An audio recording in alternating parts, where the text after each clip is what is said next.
Hey guys, this is Patrick Sessoms with Due South Outfitters Fly Shop and Guide Service in Boone, North Carolina. And today on The Educated Angler, I wanted to take a minute to show you guys a little guide trick that I use every day to fish New Zealand wool as a strike indicator without using tubing. Now, the reason I wanted to go over this, if any of you guys have had any experience with the tubing, it works great on the thicker butt section of leaders, but if you're fishing thin tippet or a very fine leader, a lot of times it'll slide around on you.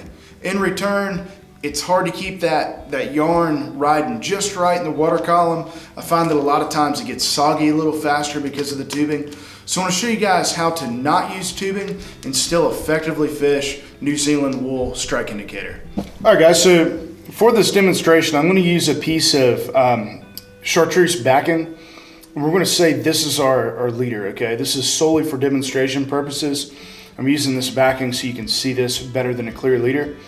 So we'll say this is my leader. The way I'm going to apply this yarn to my leader is pretty simple. I'm going to pull off a hank of probably about 2-inch long New Zealand wool fibers. And what I like to do, guys, I just kind of pinch it in the middle here and maybe twist it a time or two to make like a small bow tie of sorts. So you can see that kind of bow tie effect I've got there. I'm going to place that down on the table. Now, I'm going to go ahead and pick up my leader here, and I double my leader over like so. I take my thumb and pointer finger, insert them into this loop I created. Now I've got more or less a triangle. I pull my left hand down, pull my thumb and pointer finger together. Now I've got this kind of clover leaf looking deal. Fold one side over the other. And now I have a slip loop on the end of my pointer finger here. You can see that slip loop.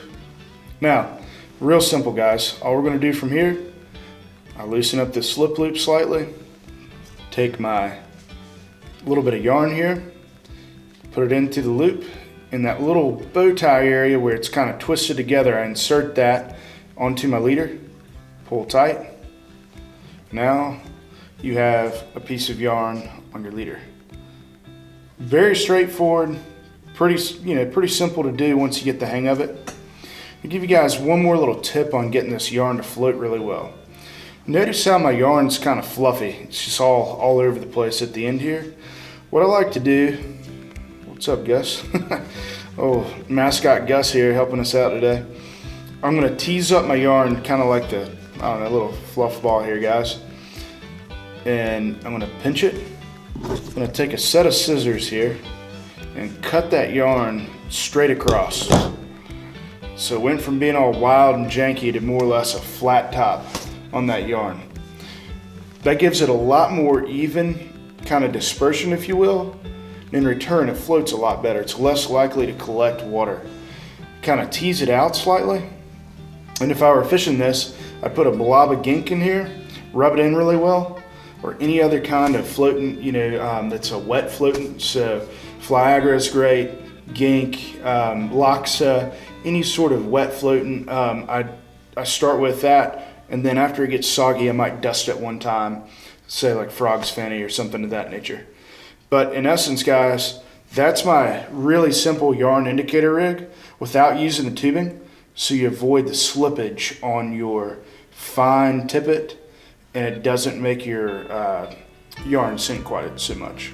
Hopefully that helps, guys. I have found that it hasn't weakened my leaders through the years of guiding like this. I've never really noticed that I've lost fish or popped flies off because of this style of connection to my yarn.